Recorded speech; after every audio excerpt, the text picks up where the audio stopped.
ਆਪਾਂ ਅਲੱਗ-ਅਲੱਗ ਵਿਸ਼ਿਆਂ ਦੇ ਵਿੱਚ ਅਲੱਗ-ਅਲੱਗ ਵਿਸ਼ਿਆਂ ਦੇ ਉੱਤੇ ਆਪਾਂ ਗਿਆਨ ਸਭਾ ਜਿਹੜੀ ਆ ਹਰ ਹਫ਼ਤੇ ਰੱਖਦੇ ਆ। ਔਰ ਸਭ ਤੋਂ ਪਹਿਲਾਂ ਤਾਂ ਇਸੇ ਚੀਜ਼ ਦੇ ਉੱਤੇ ਚਰਚਾ ਕਰਾਂਗੇ ਕਿ ਗਿਆਨ ਸਭਾ ਦੇ ਵਿਸ਼ੇ ਆਪਾਂ ਅਲੱਗ-ਅਲੱਗ ਕਿਉਂ ਰੱਖਦੇ ਆ। तो जिस तरह घर के कोने कोने च रोशनी हो जाए तो सानू ठोकर नहीं लगती, सानू टक्कर नहीं वजदी।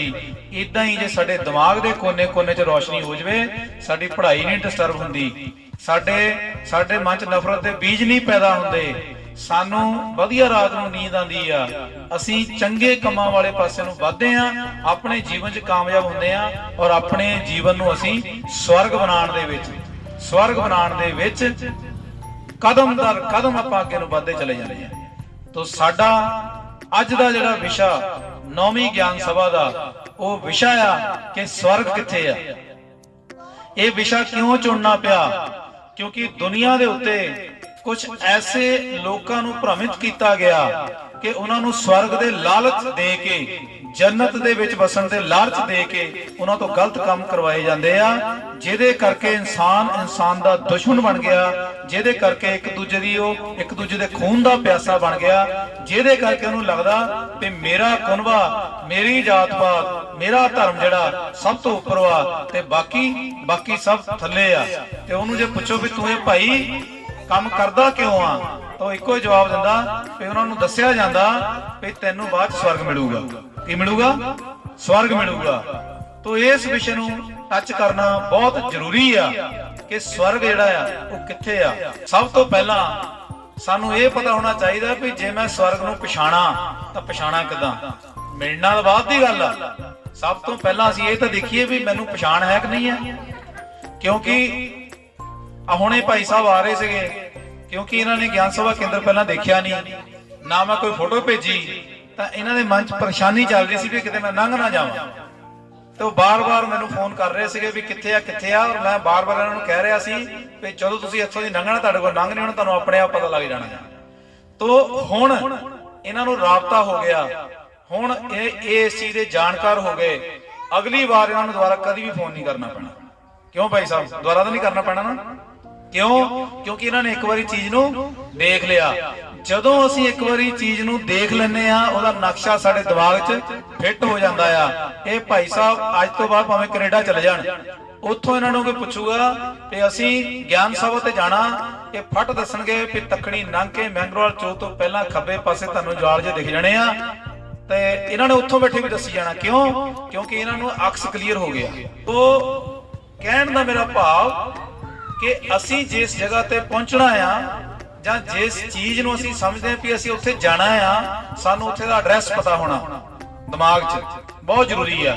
इदां ही सानूं स्वर्ग दा पता तां होवे कि जे स्वर्ग किते हैगा तां किदां दा आ, जां स्वर्ग दे विच की हुंदा जां नहीं हुंदा, किते सानूं स्वर्ग दे झांसे च किते गलत पासे ना कोई पा देवे।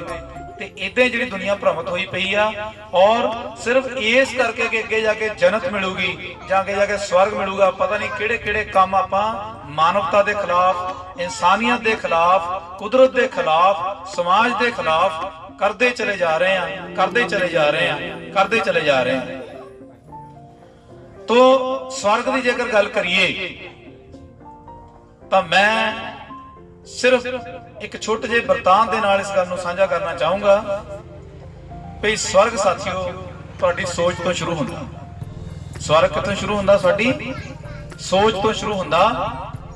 जेकर साडी सोच दे विच स्वर्ग नहीं बन पाया, साडे मन दे विच स्वर्ग नहीं बन पाया, आपां नूं बाहरों स्वर्ग किते भी नहीं लभ सकदा।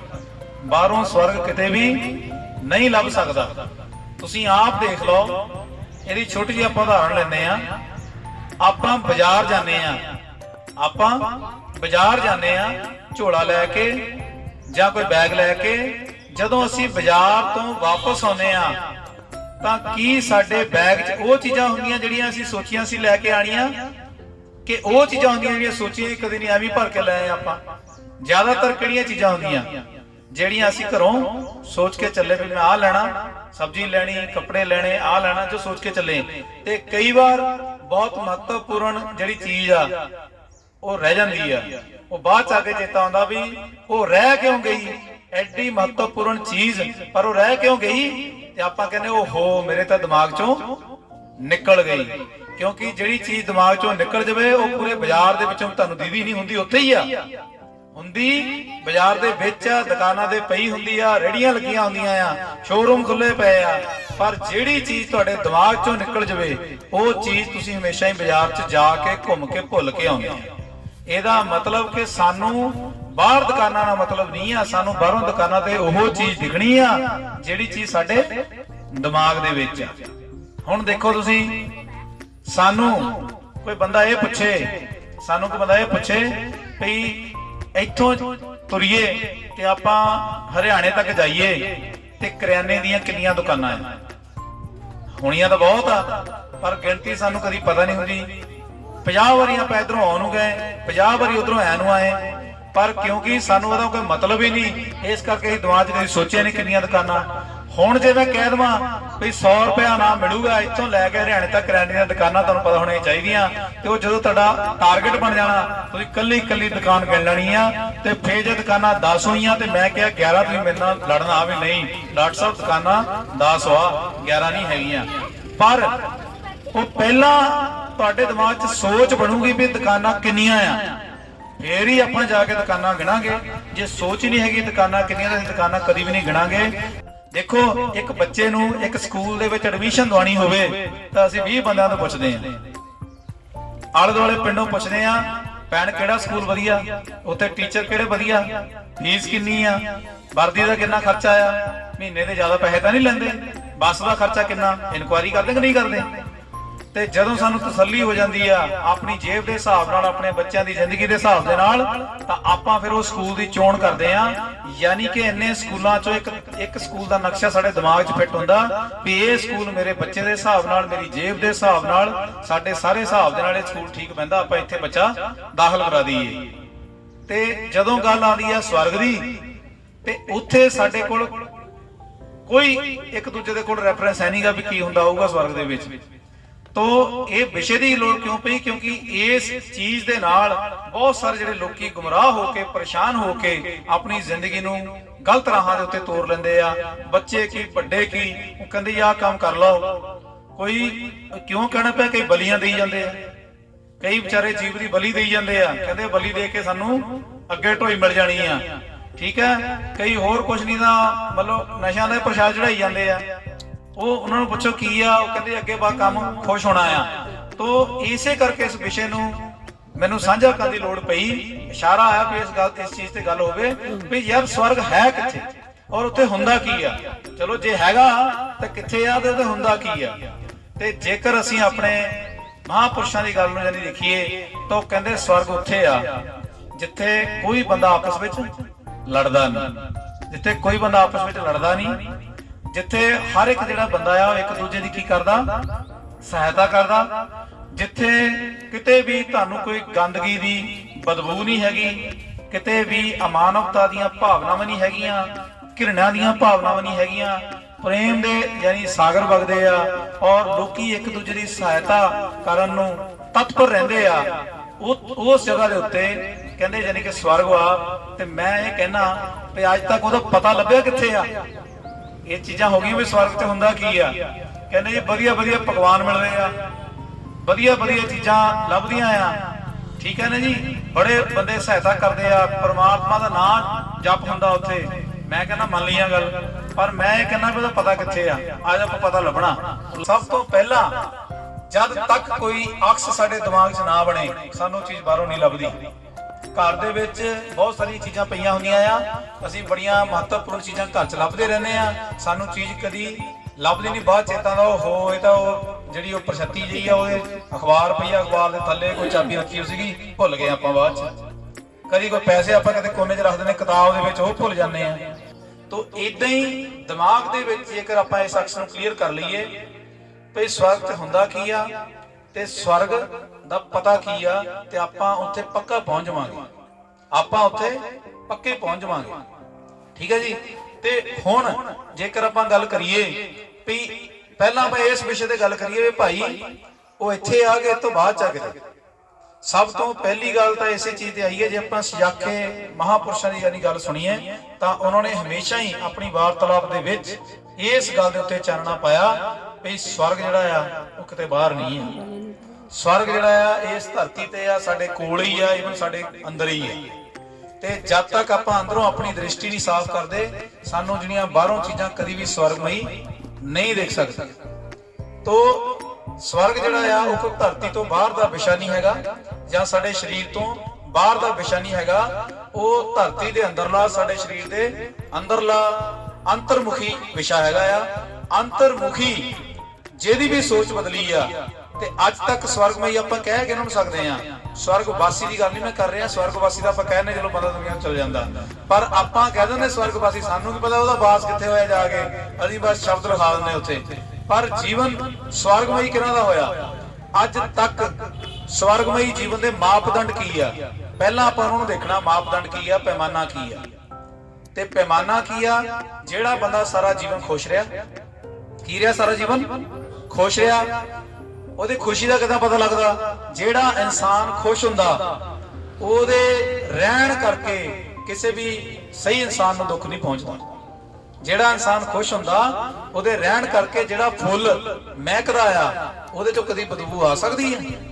ਤੋ ਜਿੱਦਾਂ ਫੁੱਲ ਦੇ ਵਿੱਚੋਂ ਕੋਈ ਬਦਬੂ ਨਹੀਂ ਆ ਸਕਦੀ, ਏਦਾਂ ਜਿਹੜਾ ਇਨਸਾਨ ਖੁਸ਼ ਰਹਿੰਦਾ ਉਹਦੇ ਖੁਸ਼ ਰਹਿਣ ਕਰਕੇ ਕਿਸੇ ਵੀ ਸਹੀ ਇਨਸਾਨ ਨੂੰ ਕਦੀ ਵੀ ਜਿਹੜਾ ਦੁੱਖ ਆ ਉਹ ਨਹੀਂ ਪਹੁੰਚਦਾ ਆ। ਔਰ ਉਸ ਇਨਸਾਨ ਦਾ ਦੁਨੀਆ ਦੇ ਉੱਤੇ ਰਹਿਣਾ ਇਸੇ ਤਰੀਕੇ ਦੇ ਨਾਲ ਆ ਜਿੱਦਾਂ ਜਿਹਾ ਜਿਹਾ ਮਰਗਾਬੀ ਪਾਣੀ ਦੇ ਵਿੱਚ ਰਹਿੰਦੀ ਆ, ਤਾਂ ਪਾਣੀ ਦਾ ਅਸਰ ਨਾ ਗ੍ਰਹਿਣ ਕਰਦੀ ਹੋਈ ਮਰਗਾਬੀ ਸੁੱਕੀ ਪਾਣੀ 'ਚ ਜਾਂਦੀ ਆ ਤੇ ਸੁੱਕੀ ਬਾਹਰ ਚਲ ਜਾਂਦੀ ਆ, ਪਾਣੀ ਦਾ ਅਸਰ ਨਹੀਂ ਗ੍ਰਹਿਣ ਕਰਦੀ। ਏਦਾਂ ਜਿਹੜੇ ਇਨਸਾਨ ਆ ਉਹ ਦੁਨੀਆ ਦੇ ਉੱਤੇ ਆਏ, ਨਾਮ ਵੀ ਆਪਾਂ ਇੱਕ ਇੱਕ ਕਰਕੇ ਲਵਾਂਗੇ। ਉਹ ਦੁਨੀਆ ਦੇ ਉੱਤੇ ਆਏ ਔਰ ਉਹਨਾਂ ਨੇ ਆਪਣੇ ਜੀਵਨ ਨੂੰ ਤਾਂ ਸੁਧਾਰਿਆ ਹੀ ਸੁਧਾਰਿਆ, ਆਪਣੇ ਜੀਵਨ 'ਚ ਤਾਂ ਪ੍ਰਗਤੀ ਕੀਤੀ ਹੀ ਕੀਤੀ, ਪਰ ਨਾਲ ਦੇ ਨਾਲ ਉਹਨਾਂ ਸਭਨਾ ਇਨਸਾਨਾਂ ਨੇ ਲੋਕ ਭਲਾਈ ਦੇ ਕੰਮ ਬਿਨਾਂ ਕਿਸੇ ਲਾਲਚ ਤੋਂ, ਹੁਣ ਲਾਲਚਾਂ ਦੀ ਗੱਲ ਕਰ ਲਈਏ, ਬਿਨਾਂ ਕਿਸੇ ਲਾਲਚ ਤੋਂ ਕਿਦਾਂ ਵੀ ਇਸ ਕਰਕੇ ਲੋਕ ਭਲਾਈ ਦੇ ਕੰਮ ਨਹੀਂ ਕੀਤੇ ਵੀ ਆਪਾਂ ਕੋਈ ਅਹੁਦਾ ਲੈਣਾ ਆ, ਇਸ ਕਰਕੇ ਵੀ ਲੋਕ ਭਲਾਈ ਦੇ ਕੰਮ ਨਹੀਂ ਕੀਤੇ ਵੀ ਸਾਡੀ ਕਿਤੇ ਪੂਜਾ ਹੋਊਗੀ। ਕਿਉਂਕਿ ਜਿਹੜਾ ਮਹਿਕਦਾ ਆ ਫੁੱਲ ਇਸ ਕਰਕੇ ਨਹੀਂ ਮਹਿਕਦਾ ਕਿ ਮੈਨੂੰ ਕੋਈ ਮੱਥਾ ਟੇਕੂਗਾ ਮੈਂ ਤਾਂ ਮਹਿਕਣਾ। ਫੁੱਲ ਇਸ ਕਰਕੇ ਵੀ ਨਹੀਂ ਮਹਿਕਦਾ ਵੀ ਮੇਰੇ ਕੋਲ ਆ ਕੇ ਕੋਈ ਤਾਰੀਫ ਕਰੂਗਾ ਤਾਂ ਮੈਂ ਮਹਿਕ ਛੱਡੂਗਾ, ਜੇ ਮੈਨੂੰ ਆ ਕੇ ਕੋਈ ਮਾੜਾ ਕਹੂਗਾ ਤਾਂ ਮੈਂ ਆਪਣੇ ਆਪ ਚੋਂ ਗੰਦਗੀ ਛੱਡੂਗਾ। ਏਦਾਂ ਕਰਦਾ ਫੁੱਲ? ਕਦੀ ਵੀ ਨਹੀਂ ਕਰਦਾ। ਤੋ ਫੁੱਲ ਮਹਿਕਦਾ ਹੀ ਆ, ਚਾਹੇ ਕੋਈ ਉਹਦੇ ਕੋਲ ਆ ਕੇ ਗਾਲਾਂ ਕੱਢ ਲਵੇ, ਚਾਹੇ ਉਹਦੇ ਕੋਲ ਕੋਈ ਆ ਕੇ ਮੱਥਾ ਟੇਕ ਲਵੇ, ਚਾਹੇ ਉਹਨੂੰ ਕੋਈ ਡੰਡਾ ਦਿਖਾ ਦੇਵੇ, ਤੇ ਚਾਹੇ ਉਹਨੂੰ ਕੋਈ ਮੱਥਾ ਟੇਕ ਲਵੇ, ਦੰਡਵਤ ਪ੍ਰਣਾਮ ਕਰ ਦੇਵੇ, ਉਹਦੀ ਤਾਰੀਫ ਕਰ ਲਵੇ। ਫੁੱਲ ਦਾ ਕੰਮ ਕੀ ਆ? ਮਹਿਕਣਾ।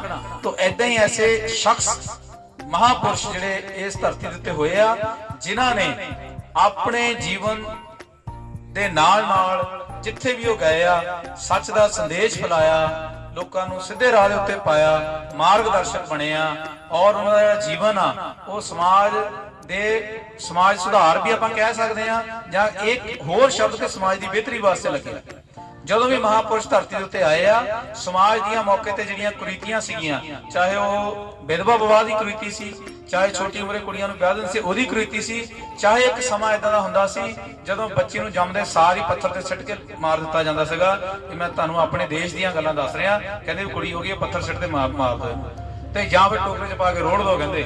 ਤੇ ਉਹ ਸੰਤਾਂ ਮਹਾਪੁਰਸ਼ਾਂ ਦਾ ਪ੍ਰਤਾਪ ਆ ਜਿਨ੍ਹਾਂ ਨੇ ਇਹ ਭਾਵਨਾ, ਇਹ ਲਹਿਰਾਂ ਚਲਾਈਆਂ, ਜਿਹਦੇ ਕਰਕੇ ਅੱਜ ਬੱਚੀਆਂ ਦਾ ਸਤਿਕਾਰ ਸਾਡੇ ਘਰਾਂ ਦੇ ਵਿੱਚ ਹੋਣ ਲੱਗਾ ਆ। ਜਦੋਂ ਉਹਨਾਂ ਦਾ ਜਿਹੜਾ ਜੀਵਨ ਆ ਉਹ ਜੀਵਨ ਪਰਉਪਕਾਰ ਦਾ ਜੀਵਨ, ਪਰਉਪਕਾਰ ਕੀ ਸਿਰਫ ਗੱਲਾਂ ਨਾ, ਜਿਹੜੀਆਂ ਮੌਕੇ ਦੀਆਂ ਕੁਰੀਤੀਆਂ ਸੀਗੀਆਂ ਉਹਨਾਂ ਕੁਰੀਤੀਆਂ ਦੇ ਉੱਤੇ ਉਹਨਾਂ ਨੇ ਚੋਟ ਮਾਰੀ, ਚਾਹੇ ਉਹ ਜਾਤ ਪਾਤ ਦੀ ਸੀਗੀ, ਚਾਹੇ ਉਹ ਵਿਧਵਾ ਵਿਵਾਹ ਦੀ ਸੀਗੀ, ਚਾਹੇ ਉਹ ਬਾਲ ਵਿਵਾਹ ਦੀ ਸੀਗੀ, ਚਾਹੇ ਅਖੌਤੀ ਧਰਮਾਂ ਦੀ ਸੀਗੀ, ਚਾਹੇ ਕੋਈ ਨਫ਼ਰਤ ਦੀਆਂ ਲਹਿਰਾਂ ਸੀਗੀਆਂ, ਚਾਹੇ ਕੋਈ ਨਿੰਦਿਆ ਦੀਆਂ ਲਹਿਰਾਂ ਸੀ, ਚਾਹੇ ਆਪਸ ਵਿੱਚ ਲੋਕੀ ਲੜਾਈ ਕਰਦੇ ਸੀਗੇ। ਉਹਨਾਂ ਨੇ ਉਸ ਚੀਜ਼ ਨੂੰ ਆ ਕੇ ਠੱਲ ਪਾਈ ਔਰ ਇਹ ਉਹਨਾਂ ਦੇ ਸੰਦੇਸ਼ ਹੀ ਆ। ਜੇ ਆਪਾਂ ਅੱਜ ਚਾਰ ਬੰਦੇ ਇਕੱਠੇ ਹੋ ਕੇ ਬੈਠੇ ਆ ਤਾਂ ਉਹਨਾਂ ਦੇ ਜੀਵਨ ਨੂੰ ਕਿਹਾ ਜਾ ਸਕਦਾ ਵੀ ਉਹ ਸਵਰਗ 'ਚ ਜੀਵਨ ਕੱਟ ਕੇ ਗਏ ਆ।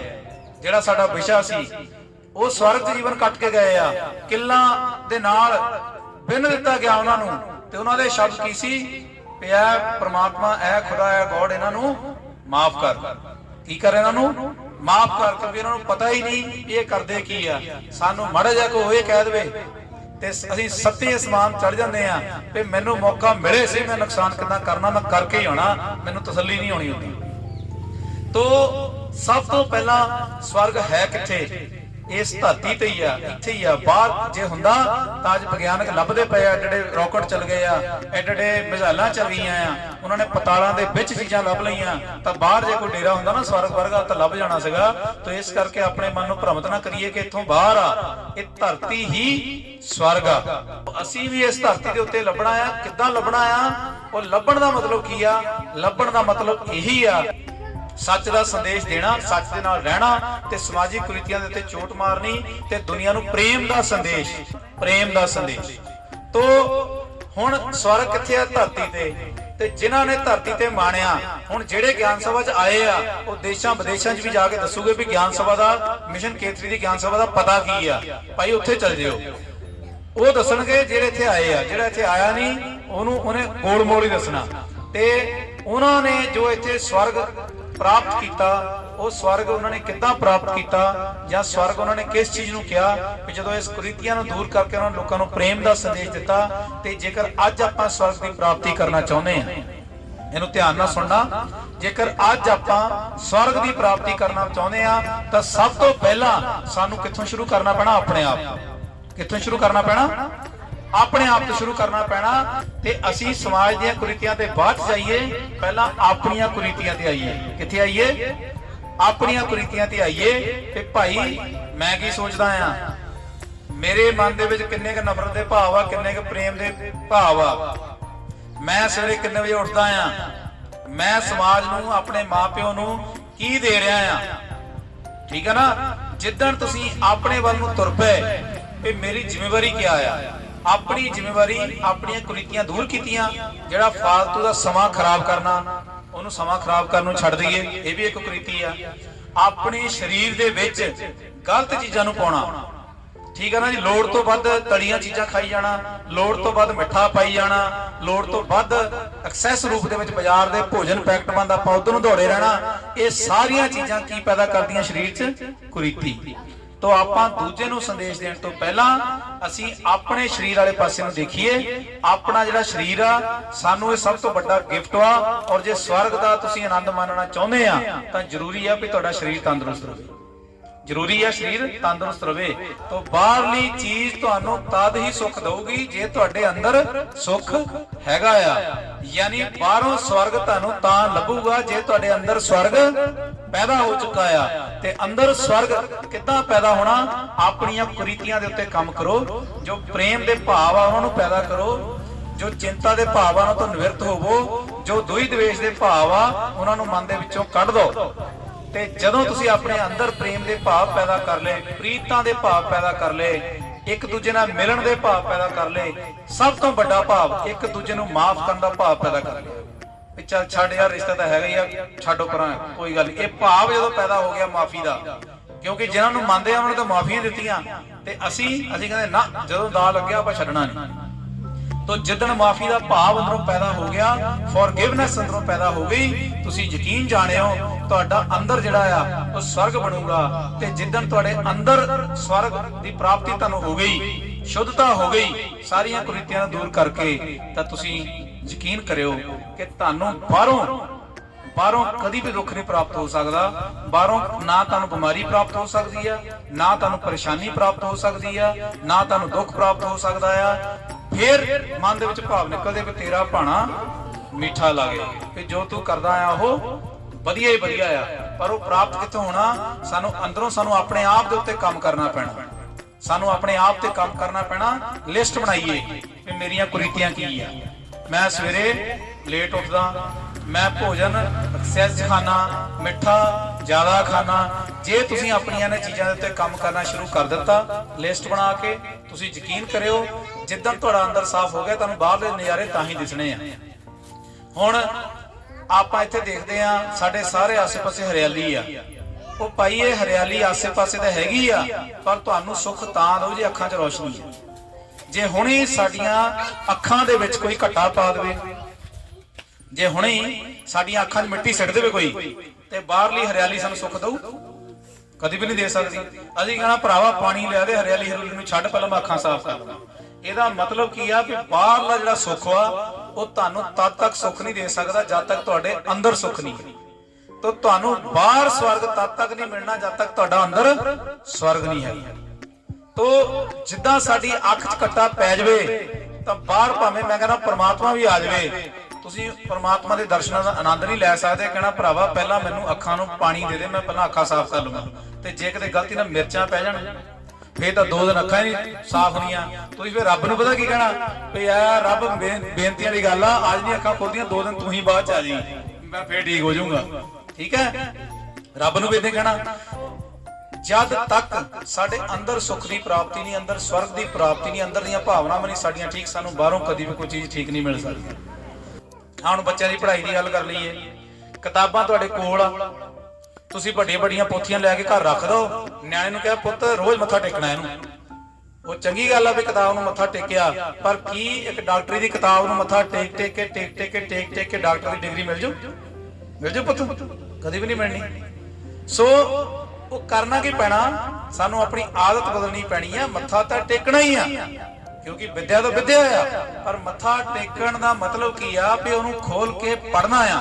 ਮੱਥਾ ਟੇਕ ਕੇ ਪੜ੍ਹਨਾ ਆ, ਪੜ੍ਹ ਕੇ ਵਿਚਾਰਨਾ ਆ, ਡਿਗਰੀ ਤਾਂ ਮਿਲਣੀ ਆ, ਔਰ ਫਿਰ ਉਹਨੂੰ ਫਿਰ ਰਿਸਪੈਕਟ ਕਰਕੇ ਬੰਦ ਕਰ ਦੇਣਾ। ਠੀਕ ਹੈ ਨਾ?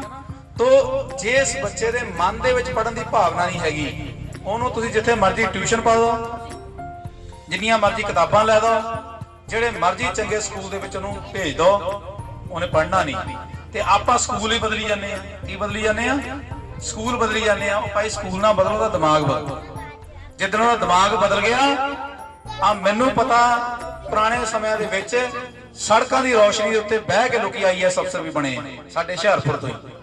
ਉਹ ਦੱਸਦੇ ਆ, ਕਹਿੰਦੇ ਵੀ ਉਹ ਕਿਤੇ ਲਾਈਟ ਹੁੰਦੀ ਸੀਗੀ ਸੜਕ ਤੇ, ਹਾਈਵੇ ਤੇ ਲੰਘਦੀ, ਉਸ ਲਾਈਟ ਦੇ ਥੱਲੇ ਜਾ ਕੇ ਵੀ ਹਾਈਵੇ ਬਣੇ। ਕਿਉਂ? ਕਿਉਂਕਿ ਰੋਸ਼ਨੀ ਉਹਦੇ ਮਨ 'ਚ ਹੋ ਗਈ ਪਹਿਲਾਂ। ਨਹੀਂ ਤਾਂ ਜਿਹੜੇ ਨਿਆਣੇ ਨਹੀਂ ਪੜ੍ਹਦੇ ਉਹਨੇ ਬਹਾਨਾ ਹੀ ਲਾਈ ਜਾਣਾ, ਕਦੀ ਪੈਨਸਲ ਟੁੱਟ ਗਈ, ਕਦੀ ਰਬੜ ਟੁੱਟ ਗਈ, ਕਦੀ ਪੈਨ ਖਰਾਬ ਹੋ ਗਿਆ, ਕਦੀ ਉਹਨੇ ਕਹਿਣਾ ਮੈਂ ਢਿੱਡ ਦੁਖਦਾ। ਤੋ ਇਹਦਾ ਮਤਲਬ ਕਿ ਇਦਾਂ ਦੇ ਨਿਆਣੇ ਭਾਵਨਾਵਾਂ ਤੁਹਾਨੂੰ ਵਿਅਕਤ ਕਰਨੇ ਦਾ ਮਤਲਬ ਉਹਦੇ ਅੰਦਰ ਪੜ੍ਹਾਈ ਨਹੀਂ ਹੈਗੀ। ਤੋ ਗਿਆਨ ਸਭਾ ਸਾਨੂੰ ਇਹੀ ਦੱਸਦੀ ਆ ਵੀ ਤੁਸੀਂ ਜਿਹੜੀ ਚੀਜ਼ ਦੀ ਪ੍ਰਾਪਤੀ ਬਾਹਰੋਂ ਕਰਨਾ ਚਾਹੁੰਦੇ ਹੋ, ਉਹਨੂੰ ਪਹਿਲਾਂ ਤੁਸੀਂ ਆਪਣੇ ਮਨ ਦੇ ਵਿੱਚ ਪੈਦਾ ਕਰੋ। ਤੋ ਜੇ ਸਵਰਗ ਤੁਹਾਡੇ ਅੰਦਰ ਪੈਦਾ ਹੋ ਗਿਆ, ਤੋ ਜ਼ਿਕਰ ਚੱਲ ਰਿਹਾ ਸੀਗਾ ਵੀ ਸਭ ਤੋਂ ਪਹਿਲਾਂ ਸਾਨੂੰ ਪਤਾ ਹੋਵੇ ਵੀ ਉਹਦਾ ਐਡਰੈਸ ਕੀ ਆ। ਸਵਰਗ ਦਾ ਐਡਰੈਸ ਪਤਾ ਹੋਊਗਾ ਤਾਂ ਜਾਵਾਂਗੇ ਕਿਤੇ। ਤੇ ਸਵਰਗ ਦਾ ਐਡਰੈਸ ਕੀ ਆ, ਪਤਾ ਕੀ ਆ, ਉਹ ਕੌਣ ਦੱਸੂਗਾ? ਉਹ ਉਹੀ ਦੱਸੂਗਾ ਜਿਹੜਾ ਸਵਰਗ 'ਚ ਹੋ ਕੇ ਆਇਆ। ਜਿਹੜਾ ਬੰਦਾ ਕਿਤੋਂ ਹੋ ਕੇ ਨਹੀਂ ਆਇਆ, ਉਹ ਤੁਹਾਨੂੰ ਪਤਾ ਕਿਦਾਂ ਦੱਸ ਦੋ? ਜੇ ਇਸ ਬੰਦੇ ਨੇ ਆਪ ਹੀ ਕਿਤੇ ਦਿੱਲੀ ਨਹੀਂ ਘੁੰਮੀ, ਉਹ ਤੁਹਾਨੂੰ ਕਿਦਾਂ ਰਾਹ ਪਾ ਦੂਗਾ ਵੀ ਉੱਥੇ ਭਾਈ ਉਧਰ ਨੂੰ ਜਾਣਾ? ਤੋ ਕੌਣ ਹੋ ਕੇ ਆਏ? ਹੋ ਕੇ ਆਏ ਸਵਰਗ ਸਾਡੇ ਸੰਤ ਮਹਾਪੁਰਸ਼ ਰਹੇ ਹੀ ਆ। ਤੋ ਇਹ ਧਰਤੀ ਸਾਥੀਓ, ਇਹੀ ਧਰਤੀ ਸਵਰਗ ਹੈ। ਤੇ ਨਰਕ ਕਿੱਥੇ ਆ? ਫਿਰ ਨਰਕ ਵੀ ਇਹੀ ਹੈ।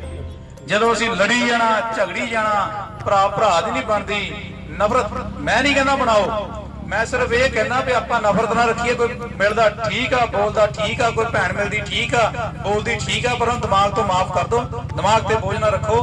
ਕਹਿਣਾ ਕੋਈ ਨਹੀਂ, ਪਰਮਾਤਮਾ ਜਦੋਂ ਕਰੂਗਾ ਮਿਲ ਜੂਗੀ। ਅਸੀਂ ਆਪਣਾ ਮਨ ਸਾਫ਼ ਜਾਨੀ ਕਿ ਕਰ ਲਈਏ ਕਿ ਸਵਰਗ ਤੇ ਗੱਲ ਚੱਲ ਰਹੀ ਸੀਗੀ ਵੀ ਜੇ ਤੁਹਾਡੇ ਅੰਦਰ ਸਵਰਗ ਨਹੀਂ, ਤੁਹਾਨੂੰ ਬਾਹਰੋਂ ਸਵਰਗ ਨਹੀਂ ਮਿਲਣਾ।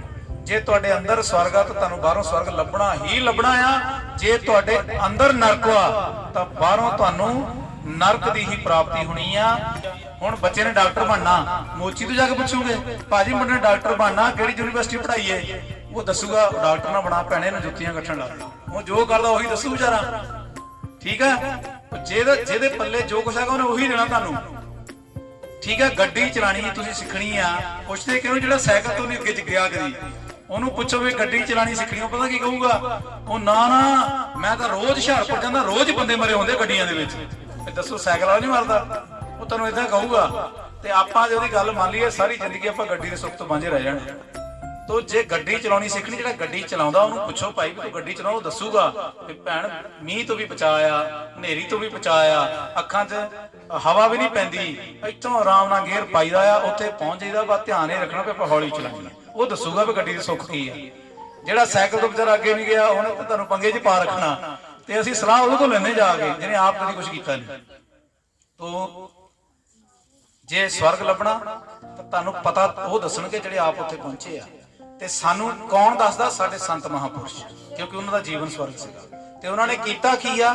ਆਪਾਂ ਗੱਲ ਕਰਦੇ ਆ ਦੋ ਟੁਕ ਕੀਤਾ ਕੀ ਉਹਨਾਂ ਨੇ? ਸਮਾਜਿਕ ਬੁਰਾਈਆਂ, ਸਮਾਜਿਕ ਕੁਰੀਤੀਆਂ ਜਿਹੜੀਆਂ ਉਸ ਵੇਲੇ ਦੀਆਂ ਸੀਗੀਆਂ ਉਹਨਾਂ ਦੇ ਚੋਟ ਮਾਰੀ ਆ ਕਿ ਭਾਈ ਵਹਿਮ ਭਰਮ ਛੱਡੋ, ਲੜਾਈ ਝਗੜੇ ਛੱਡੋ, ਪ੍ਰੇਮ ਨਾਲ ਰਹੋ। ਤੇ ਜੇਕਰ ਅੱਜ ਅਸੀਂ ਆਪਣੀਆਂ ਸਮਾਜਿਕ ਕੁਰੀਤੀਆਂ ਦੇ ਉੱਤੇ ਅੱਜ ਠੱਲ ਪਾ ਲਈਏ ਤਾਂ ਸਾਡਾ ਜੀਵਨ ਇੱਥੇ ਕੀ ਆ? ਸਵਰਗ ਆ। ਤੇ ਉਹ ਸਮਾਜਿਕ ਕੁਰੀਤੀਆਂ ਦੇ ਠੱਲ ਕਿੱਦਾਂ ਪੈਣੀ ਹੈ? ਪਹਿਲਾਂ ਆਪਣੀਆਂ ਕੁਰੀਤੀਆਂ ਦੂਰ ਕਰ ਲਈਏ। ਜਦੋਂ ਸਾਡੀਆਂ ਆਪਣੀਆਂ ਅੰਦਰੋਂ ਕੁਰੀਤੀਆਂ ਦੂਰ ਹੋ ਗਈਆਂ, ਸਮਾਜ ਦੀਆਂ ਕੁਰੀਤੀਆਂ ਆਪੇ ਦੂਰ ਆ। ਸਮਾਜ ਦੀਆਂ ਕੁਰੀਤੀਆਂ ਦੂਰ ਹੋ ਗਈਆਂ ਤਾਂ ਸਾਡਾ ਜੀਵਨ ਆਪੇ ਸਵਰਗ ਆ। ਤੇ ਹੁਣ ਸੰਤ ਜਨ ਕੌਣ ਆ? ਮੈਂ ਫੇਰ ਉਹੀ ਸਵਾਲ ਪੁੱਛਦਾ, ਸੰਤ ਜਨ ਸਿਰਫ ਸੰਤ ਮਹਾਪੁਰਸ਼ ਨਹੀਂ, ਸੰਤ ਜਨ ਤੁਸੀਂ ਸਾਰੇ ਹੀ ਆ। ਜੇ ਆਪਾਂ ਸਿੱਧੇ ਹੋ ਕੇ ਤੁਰ ਪਈਏ ਤਾਂ ਸੰਤ ਜਨ ਸਾਰੇ ਹੀ ਆ। ਸੰਤ ਜਨ ਸਿਰਫ ਉਹ ਨਹੀਂ ਕਿ ਕੋਈ ਮਹਾਪੁਰਸ਼ ਜਿਹੜੇ ਹੋਏ ਆ ਉਹਨਾਂ ਨੂੰ ਸੋਝੀ ਪੈ ਗਈ, ਉਹ ਸੰਤ ਬਣ ਗਏ, ਤੇ ਸਾਨੂੰ ਸੋਝੀ ਨਹੀਂ ਪਈ, ਆਪਾਂ ਬੰਦੇ ਰਹਿ ਗਏ। ਤੋ ਕਹਿਣ ਦਾ ਮੇਰਾ ਭਾਵ ਆ ਕਿ ਇੱਥੇ ਜਿਸ ਬੰਦੇ ਨੂੰ ਐਨਲਾਈਟਨਮੈਂਟ ਹੋ ਗਈ, ਅੰਦਰੋਂ ਰੋਸ਼ਨੀ ਹੋ ਗਈ, ਉਹੀ ਸੰਤ ਜਨ ਦੀ ਕੈਟਾਗਰੀ ਦੇ ਵਿੱਚ ਪਹੁੰਚ ਜਾਂਦੇ ਆ। ਤੋ ਸੰਤਾਂ ਵਾਸਤੇ ਕੋਈ ਡਿਗਰੀ ਨਹੀਂ ਆ। ਤੁਸੀਂ ਦੱਸੋ ਸੰਤ ਬਣਾਉਣ ਦੀ ਕੋਈ ਯੂਨੀਵਰਸਿਟੀ ਹੈਗੀ? ਫਿਰ ਉਹ ਬਣੇ ਕਿੱਦਾਂ? ਉਹ ਬਣੇ ਆਪਣੇ ਅੰਦਰ ਦੀਆਂ ਕੁਰੀਤੀਆਂ ਦੂਰ ਕਰਕੇ। ਫਿਰ ਉਹਨਾਂ ਨੇ ਸਮਾਜਿਕ ਕੁਰੀਤੀਆਂ ਦੇ ਉੱਤੇ ਕੰਮ ਕੀਤਾ। ਜਦੋਂ ਸਮਾਜ ਦਾ ਭਲਾ ਕੀਤਾ ਤਾਂ ਸਮਾਜ ਨੇ ਉਪਾਧੀ ਦਿੱਤੀ ਉਹਨਾਂ ਨੂੰ ਸੰਤ ਦੀ, ਤੇ ਉਹਨਾਂ ਨੂੰ ਭਗਵਾਨ ਦੀ ਉਪਾਧੀ ਕਿਹਨੇ ਦਿੱਤੀ? ਕਿਸੇ ਵੀ ਗੁਰੂ ਪੀਰ ਪੈਗੰਬਰ ਨੇ ਆ ਕੇ ਨਹੀਂ ਕਿਹਾ ਕਿ ਮੈਂ ਰੱਬ ਹਾਂ। ਉਹਨਾਂ ਨੂੰ ਰੱਬ ਦੀ ਉਪਾਧੀ ਕਿਹਨੇ ਦਿੱਤੀ? ਅਸੀਂ ਤੁਸੀਂ। ਸੰਤ ਦੀ ਉਪਾਧੀ ਕਿਹਨੇ ਦਿੱਤੀ? ਅਸੀਂ ਤੁਸੀਂ। यानी कि वो संगत दे बनायो परमात्मा बने, संगत दे बनायो रब बने, संगत दे बनायो संत बने। कदों जदों उन्होंने समाज का भला किया ते जिद्दन असीं सब तो पहला अपना भला करना, सब तो पहला असीं अपना भला करना, अपने भले दे नाल नाल ही समाज का भला होना आ। जिहड़ा खुद ही दुखी आ वो बेचारा दूजे नूं सुखी की करूगा? उन्हें दूजे नूं भी पंगे च पाउणा। तो इस करके स्वर्ग की जिहड़ी प्राप्ति आ वो साडे अंदरों आ।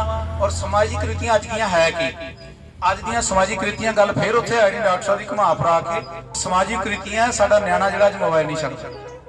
ਸਮਾਜਿਕ ਰੀਤੀਆਂ ਆ ਕਿ ਸਾਡਾ ਖਾਣ ਪੀਣ ਡਿਸਟਰਬ ਹੋ ਗਿਆ, ਜਿਹਦੇ ਕਰਕੇ ਸਾਡੀ ਸਾਰਾ ਸਰੀਰ ਕੱਚਾ ਪੈ ਚੁੱਕਾ ਆ, ਪਰੇਸ਼ਾਨੀ ਸਾਨੂੰ ਹੋ ਰਹੀ ਆ। ਸਮਾਜਿਕ ਰੀਤੀਆਂ ਆ ਕਿ ਨਿਆਣਿਆਂ ਨੂੰ ਛੋਟੇ ਛੋਟਿਆਂ ਨੂੰ ਐਨਕਾਂ ਲੱਗ ਗਈਆਂ। ਸਮਾਜਿਕ ਰੀਤੀਆਂ ਕਿ ਆਪਾਂ ਬੇਮਤਲਬ ਹੀ ਲੜੀ ਜਾਂਦੇ ਆ। ਸਮਾਜਿਕ ਰੀਤੀਆਂ ਆ ਕਿ ਅਸੀਂ ਮਾੜੇ ਸ਼ਬਦ ਵੱਧ ਤੇ ਚੰਗੇ ਸ਼ਬਦ ਘੱਟ ਵਰਤਦੇ ਆ। ਸਮਾਜਿਕ ਰੀਤੀਆਂ ਆ ਕਿ ਜਦੋਂ ਬੈਠਦੇ ਨਿੰਦਿਆ ਤੋਂ ਸਿਵਾਏ ਸਾਡੇ ਕੋਲ ਵਿਸ਼ਾ ਨਹੀਂ ਹੁੰਦਾ। ਇਹ ਸਮਾਜਿਕ ਰੀਤੀਆਂ ਆ, ਇਹਨਾਂ ਕਰਕੇ ਆਪਾਂ ਪਰੇਸ਼ਾਨ ਹੋਏ ਫਿਰਦੇ ਆ। ਇਹਨਾਂ ਸਾਡੀਆਂ ਸਮਾਜਿਕ ਰੀਤੀਆਂ ਕਰਕੇ ਹੀ ਸਾਡੇ ਉੱਤੇ ਜਿਹੜੇ ਗਲਤ ਬੰਦੇ ਹੁਕਮਰਾਨ ਬਣ ਜਾਂਦੇ ਆ, ਠੀਕ ਹੈ, ਜਾਂ ਗਲਤ ਬੰਦੇ ਸਾਡਾ ਯੂਜ਼ ਕਰ ਲੈਂਦੇ ਆ, ਸਾਨੂੰ ਪ੍ਰਯੋਗ ਕਰ ਲੈਂਦੇ ਆ, ਜਿਹਦੇ ਕਰਕੇ ਆਪਾਂ ਸਾਰਾ ਜੀਵਨ ਪਰੇਸ਼ਾਨ ਰਹਿੰਦੇ ਆ। ਤੋ ਇਹਨਾਂ ਸਮਾਜਿਕ ਰੀਤੀਆਂ ਨੂੰ ਆਪਾਂ ਗਿਆਨ ਸਭਾ ਦੇ ਵਿੱਚ ਆ ਕੇ ਇੱਕ ਇੱਕ ਵਿਸ਼ੇ ਦੇ ਉੱਤੇ ਆਪਾਂ ਕੰਮ ਕਰਦੇ ਚਲੇ ਜਾਈਏ, ਇੱਕ ਇੱਕ ਗੱਲ ਨੂੰ ਆਪਾਂ ਸੁਣਦੇ ਚਲੇ ਜਾਈਏ, ਤੇ ਹੌਲੀ ਹੌਲੀ ਕਰਕੇ ਜਿਹੜਾ ਪ੍ਰਭਾਵ ਆ ਇਹ ਪੂਰੇ ਇਲਾਕੇ ਤੱਕ ਇੱਕ ਦਿਨ ਫੈਲੂਗਾ।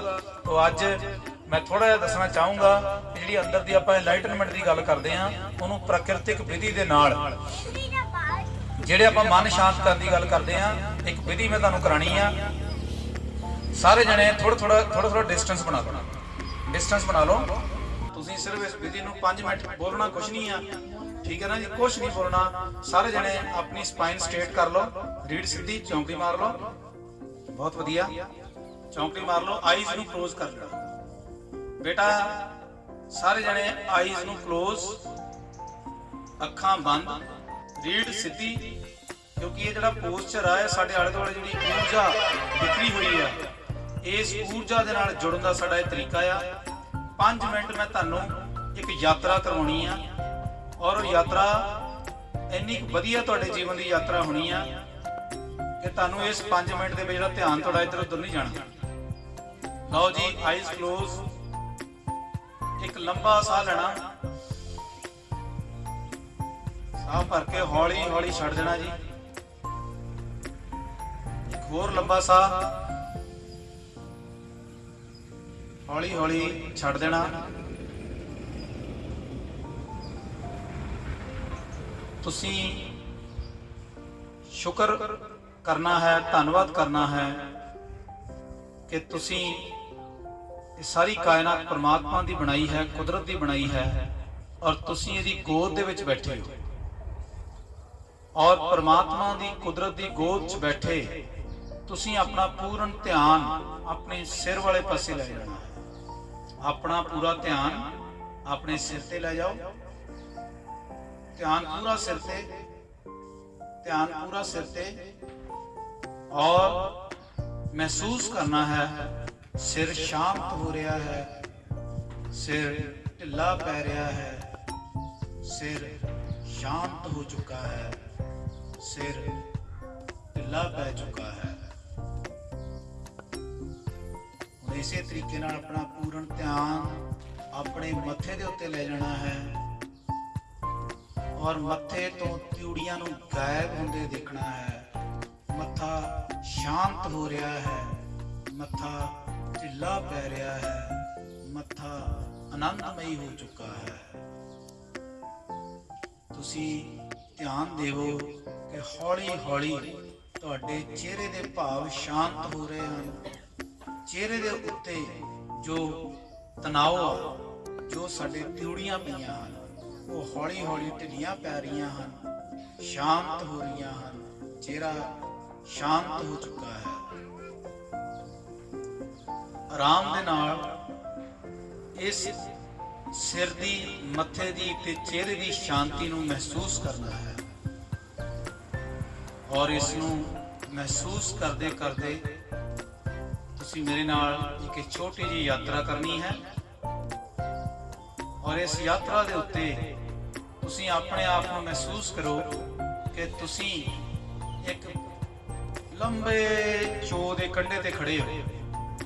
रेत ही रेत है, चिट्टी सफेद रेत, साफ रेत और चो दे कंढे दे उत्ते तुसी खड़े हो। हौली हौली नंगे पैरी तुसी सुंदर मुलायम शांत रेत दे उत्ते चलना शुरू कर दिता है।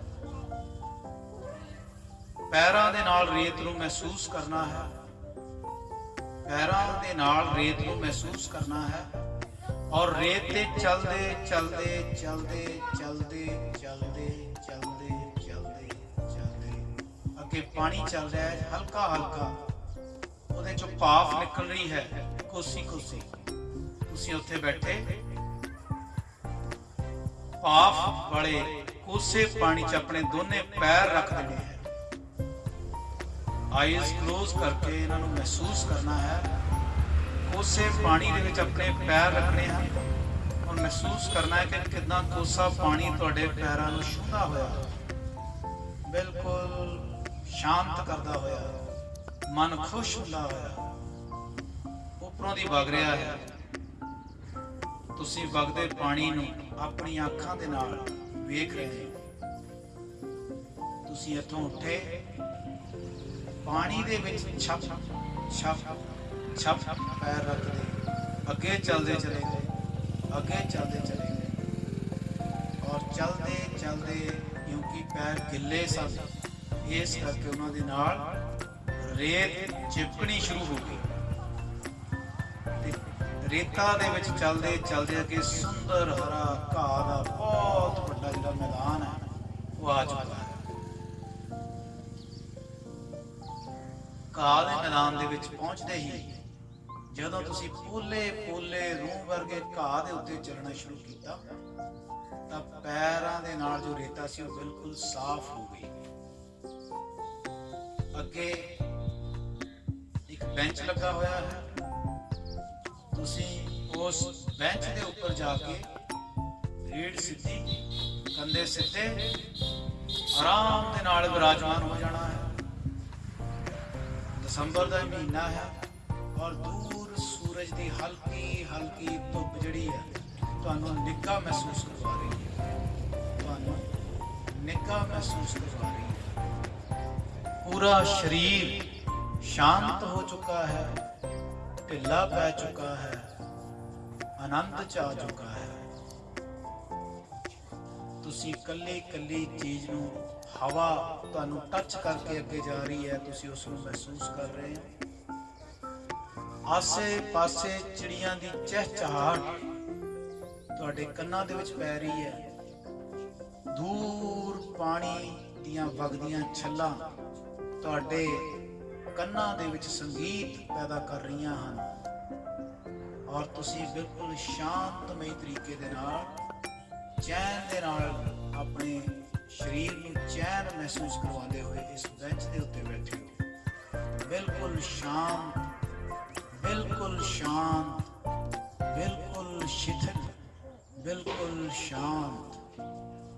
सूरज की लालिमा बहुत ही मध्यम जो प्रकाश है तुहाडे शरीर ते पै रहा है ते बहुत ही अच्छा तुहानू महसूस हो रहा है। शांत चित्त हो के तुसी इत्थे बैठे बैठे ही महसूस करो, सिर तो लैके पैरों तक पूरा शरीर ढिला पै रहा है, शांत हो रहा है, ढिला पै रहा है। पूरे शरीर चों तनाव यानी कि जो टेंशन के भाव हैं वो खत्म हो रहे हैं। शरीर ढिला पै रहा है, शांत हो रहा है, शांत हो रहा है। इस शांति के आनंद को महसूस करते हुए मन ही मन तुसीं जिन्हां दी पूजा करते हो, जिन्हां नूं मनदे हो, उन्हां दे अक्स नूं अपने अगे लै आओ। जिन्हां नूं भी तुसीं मनदे हो उन्हां दे अक्स नूं अगे लै आओ। कोई फोटो हो सकती है, असली रूप हो सकता है। उस अक्स नूं अगे लिया के मन ही मन इस शांति को महसूस करने लई धन्नवाद करो।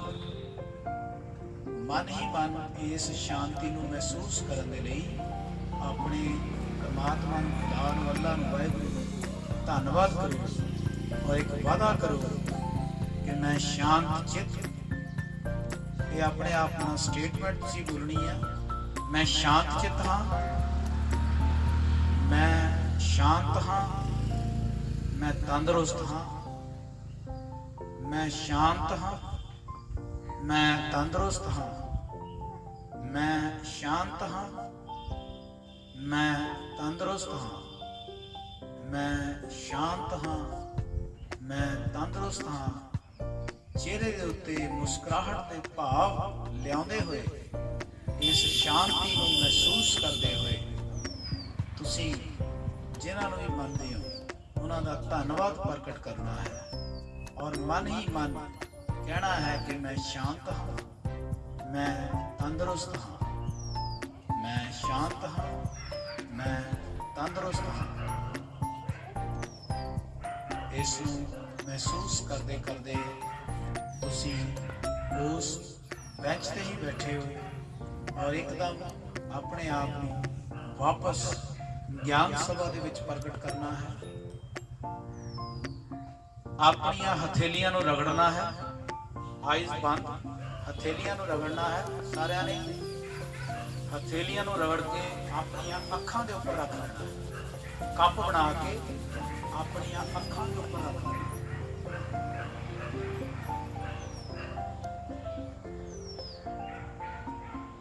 कप बना के अपनियां अखां दे उपर रख लेना है ते हौली हौली अपने वादे को याद करते हुए कि मैं शांत हाँ, मैं तंदुरुस्त हाँ। तुसीं हौली हौली अपनी अखां नूं खोल लेना है, हौली हौली अपनी अखां नूं खोल लेना है। तुसीं एक नवीं दुनिया दे विच प्रवेश कर चुके हो। ते हुण मैं इंट्रोड्यूस करना चाहूँगा साडे मेरे छोटे ब्रदर करण जी हरियाणे तो आए हैं। ये योगा टीचर है। प्लीज, क्योंकि आज हौली हौली करके विच थोड़ी संगत लेट हो गई तो इन्हां नूं आया करन दे विच मैं अमनदीप जी का बहुत बहुत धन्यवाद करता। उन्होंने मैनू योग समझा, इत्थे मैनू मौका दिता, सद्दा दिता कि मैं इन्हां नाल बस फोन ते ही गल कीती सीगी और एक फोन दे गलबात नाल ही उन्होंने मैनू इत्थे बुला लिया और मैं भी दस्सिया मैं योगा टीचर भी हाँ। पर हर स्कूलों च मेरा हुण मोटिव है कि हर स्कूल के बच्चों को जागरूक करना सेहत के प्रति, अपने कुदरत के प्रति, अपने देश के प्रति, किद्दां रहना, किद्दां बैठना, किद्दां उठना। अज बहुत वधिया विशा दस्सिया गया तुहानूं कि स्वर्ग कित्थे आ। साडे सामने ही स्वर्ग है पर असीं उहनूं पछाण नहीं पा रहे। पर स्वर्ग नूं भी असीं तां ही पा सकते हैं जे साडा शरीर तंदुरुस्त है। शरीर तंदुरुस्त होगा तां ही असीं ਉਹ खुशी ਨੂੰ, ਉਹ आनंद ਨੂੰ प्राप्त कर सकते हैं जे साडा शरीर तंदुरुस्त है। ਪੈਸਾ ਵੀ ਤਾਂ ਹੀ ਅਸੀਂ ਉਹਦਾ ਪੈਸੇ ਦਾ ਵੀ ਆਨੰਦ ਮਾਣ ਸਕਦੇ ਆ ਜੇ ਸਾਡਾ ਸਰੀਰ ਤੰਦਰੁਸਤ ਆ। ਸਰੀਰ ਤੰਦਰੁਸਤ ਤਾਂ ਹੀ ਹੋਊਗਾ ਜੇ ਤੁਸੀਂ ਯੋਗ ਕਰੋਗੇ, ਉਹ ਤੰਦਰੁਸਤ ਰਹੋਗੇ, ਹਮੇਸ਼ਾ ਉਹ ਪਰਮਾਤਮਾ ਦਾ ਧੰਨਵਾਦ ਕਰੋਗੇ। ਉਹ ਕਿੱਦਾਂ ਹੋਊਗਾ? ਯੋਗ ਦੇ ਨਾਲ, ਉਹ ਕੁਦਰਤ ਦੇ ਨਾਲ। ਜਦੋਂ ਤੁਸੀਂ ਕੁਦਰਤ ਨਾਲ ਜੁੜੋਗੇ, ਇਹਨਾਂ ਨੇ ਬਹੁਤ ਵਧੀਆ ਵਿਸ਼ਾ ਚੁਣਿਆ ਆ ਕੁਦਰਤ ਨਾਲ ਜੋੜਨ ਲਈ। ਤੁਹਾਨੂੰ ਮੈਂ ਵੀ ਕੋਸ਼ਿਸ਼ ਕਰੂੰਗਾ ਹਰ ਸੰਡੇ ਆਉਣ ਦੀ, ਔਰ ਤੁਹਾਨੂੰ ਯੋਗ ਵੀ ਸਿਖਾਵਾਂਗਾ। ਉਹ ਤੁਹਾਨੂੰ ਸਿਹਤ ਦੇ ਪ੍ਰਤੀ ਵੀ ਜਾਗਰੂਕ ਕਰਾਂਗੇ, ਕਿੱਦਾਂ ਉੱਠਣਾ ਚਾਹੀਦਾ, ਕਿੱਦਾਂ ਬੈਠਣਾ ਚਾਹੀਦਾ, ਕਿੱਦਾਂ ਖਾਣਾ ਚਾਹੀਦਾ, ਕਿਹੜੇ ਟਾਈਮ ਖਾਣਾ ਚਾਹੀਦਾ, ਕਿਹੜੇ ਟਾਈਮ ਸੌਣਾ ਚਾਹੀਦਾ। ਇਹ ਸਾਰਾ ਕੁਦਰਤ ਤੋਂ ਹੀ ਅਸੀਂ ਸਿੱਖਣਾ ਹੈ। ਜਦੋਂ ਅਸੀਂ ਕੁਦਰਤ ਨਾਲ ਖੇਲ ਕਰਦੇ ਹਾਂ ਨਾ, ਕੁਦਰਤ ਅੱਗੇ ਜਾਣ ਦੀ ਕੋਸ਼ਿਸ਼ ਕਰਦੀ ਹੈ, ਕੁਦਰਤ ਇੱਕਦਮ ਸਾਨੂੰ ਪਿੱਛੇ ਛੱਡਦੀ ਹੈ। ਕਰੋਨਾ ਟਾਈਮ ਆਇਆ, ਆਕਸੀਜਨ ਦੀ ਕਮੀ ਹੋ ਗਈ। ਕਿਉਂ ਹੋਈ? ਉਹ ਕੁਦਰਤ ਨਾਲ ਅਸੀਂ ਖੇਲ ਰਹੇ ਸੀ, ਕੁਦਰਤ ਨਾਲ ਖਿਲਵਾੜ ਕਰਦੇ ਸੀ। ਇੱਕ ਟਾਈਮ ਆ ਗਿਆ ਪਾਣੀ ਵਿਕ ਰਿਹਾ, ਪਹਿਲਾਂ ਮੁੱਲ ਫ੍ਰੀ ਵਿਕਦਾ ਸੀ ਪਾਣੀ, ਫ੍ਰੀ ਮਿਲਦਾ ਸੀ ਪਾਣੀ। ਇੱਕ ਹੁਣ ਇਹ ਟਾਈਮ ਆ ਗਿਆ ਕਿ ਪਾਣੀ ਅਸੀਂ ਮੁੱਲ ਲੈ ਕੇ, ਸਾਫ਼ ਸੁਥਰਾ ਜਿਹੜਾ ਪਾਣੀ ਆ ਮੁੱਲ ਲੈ ਕੇ ਪੀ ਰਹੇ ਆ। ਇੱਕ ਟਾਈਮ ਇੱਦਾਂ ਦਾ ਆ ਜਾਣਾ, ਆਕਸੀਜਨ ਵੀ ਅਸੀਂ ਮੁੱਲ ਲੈ ਕੇ ਆਕਸੀਜਨ ਲਵਾਂਗੇ, ਸ਼ੁੱਧ ਆਕਸੀਜਨ। ਉਹ ਕੁਦਰਤ ਨੂੰ ਬਚਾਉਣ ਲਈ, ਸ਼ੁੱਧ ਆਕਸੀਜਨ ਨੂੰ ਬਚਾਉਣ ਲਈ ਅਸੀਂ ਇਹ ਕੁਦਰਤ ਨਾਲ ਜੁੜਨਾ ਹੈ, ਕੁਦਰਤ ਨਾਲ ਪਿਆਰ ਕਰਨਾ ਹੈ, ਵੱਧ ਤੋਂ ਵੱਧ ਪੇੜ ਲਗਾਉਣਾ। ਮੈਂ ਜ਼ਿਆਦਾ ਸਮਾਂ ਨਹੀਂ ਲੈਂਦਾ, ਇੱਥੇ ਵੀ ਆਮ ਜਾਂਦਾ। ਹੋਰ ਜੇ ਅਗਲੀ ਵਾਰ ਮੌਕਾ ਮਿਲਿਆ ਤੁਹਾਨੂੰ ਯੋਗ ਵੀ ਕਰਵਾਉਂਗਾ। ਕਰਨ ਜੀ ਦਾ ਬਹੁਤ ਬਹੁਤ ਧੰਨਵਾਦ।